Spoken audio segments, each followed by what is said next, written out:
Put minced meat, eggs, onions, salt, and breadcrumbs in a plastic bag and rub well.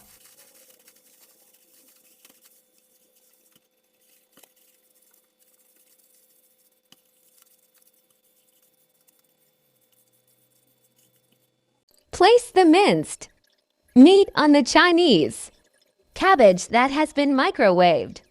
Roll while wrapping.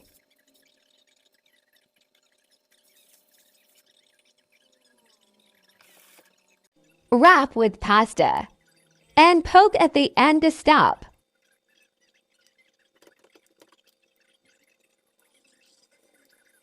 Place in a heat-resistant container filled with water. Add consomme, etc. and bay leaves. Cover with kitchen paper to remove the lid. 25 minutes in the microwave for a heat-resistant glass container.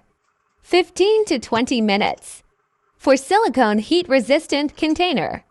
Heat it in the microwave at 600 watt if the taste is weak. Add seasonings to adjust and heat again. It tastes better if you leave it for a day, and it's more delicious.